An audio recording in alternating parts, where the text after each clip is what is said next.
tell us a little bit of if somebody were to either train their own dog as therapy for themselves, or whether they purchase one for that reason. Can you tell us a little bit about how it helps and the therapeutics behind it? Oh wow. Well, if someone is looking to have a dog for therapy work, the pluses of doing that is that dog is going to be trained for them individually.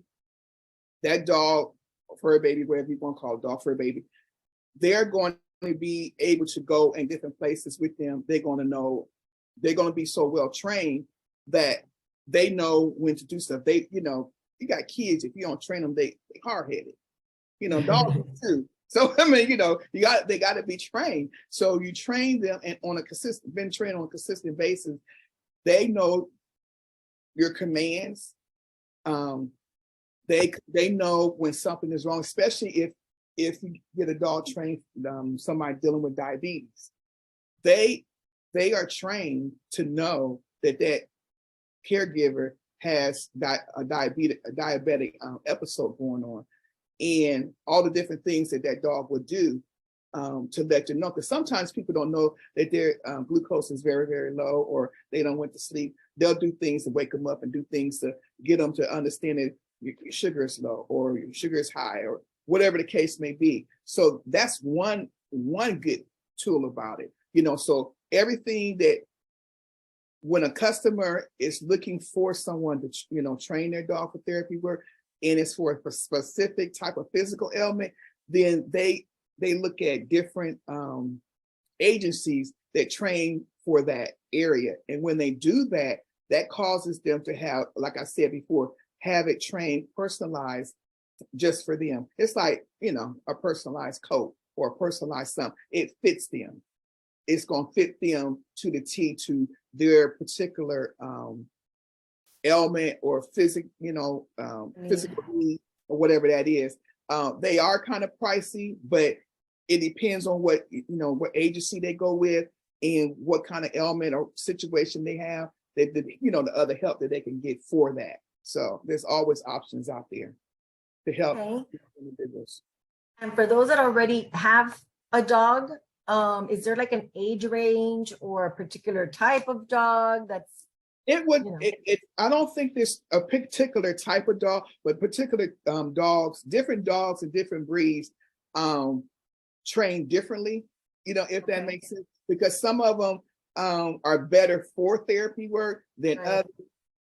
So that would be something that they would need to discuss with the agency, that wants to, train them. But training them is just basic consistent things on training them how to, be around kids. There's certain words that you use. You crate train them, because one thing, most companies want you to have a trained dog that's been crate trained.